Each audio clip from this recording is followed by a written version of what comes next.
बहुत बहुत गीत मुकेश राय जी लिखोइले बड़े कि दिल के दर्दिया अरे हरदिया न होई दिल के दर्दिया हरदिया न होई कोई मोहब्बत उफेरा में पड़ी पगले होई जे दिल के बनावल प्यार जे बनावल होई कसाई का नाम है चाचा जी के जे भी राव जी पुरस्कार मिले बनी ये हमारा पुरस्कार लइकाई में जाई जाई नाच में जावे दुबी नगड़ा में तो हमरा कोने दुनिया से टिक के पुरस्कार पूरा जवाब जानो लो कि गोलू राजा के बड़ी काम मिलो बाजा सही 6 बजे में 10 1 हजार बहुत से 2500 देले रहे सही में बोलूं मैं हम लइकाई में जब हम गाड़ी जाएंगे मुखिया जी तो गांव घर के सोचो के नहीं कहा जब मिस्टर मुखिया जी के हत्या भई रहे बंजर पुत्र के नाम है भूषण जी तो भाई गाना हमें को बोलने वाली बड़ी हमारे समाज के लोग खुश भई कि जहिया से तुरला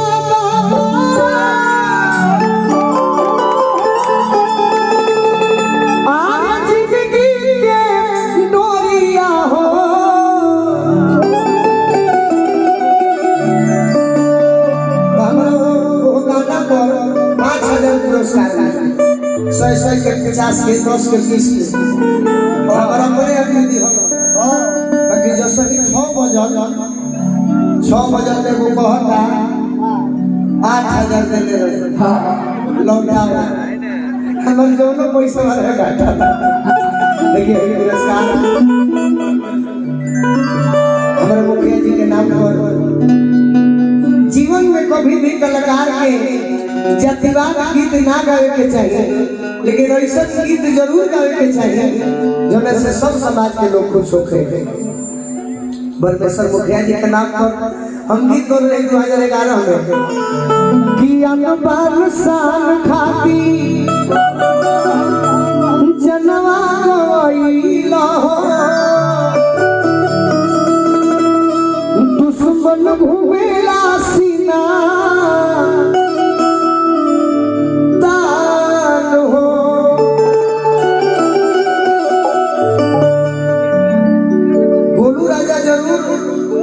जातिवाद नहीं हो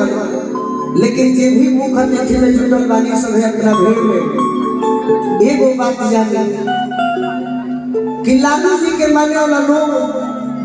99% ज्यादा जीरो जरूर हुई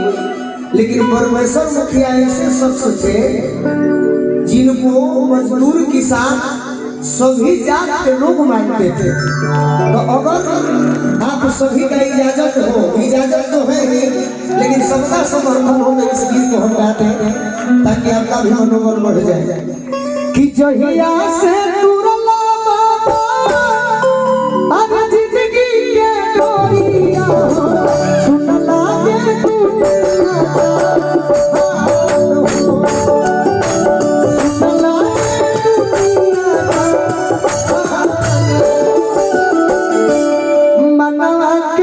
सबनो वे मेरा ही गईले हो पूरा ही सपना हमार हो अकू के करे जा दिल में लगल बाटे घौआ हो नैया फसल बा धार हो आज भी हमारे समाज हर मजदूर किसान को पूछता था देखे ना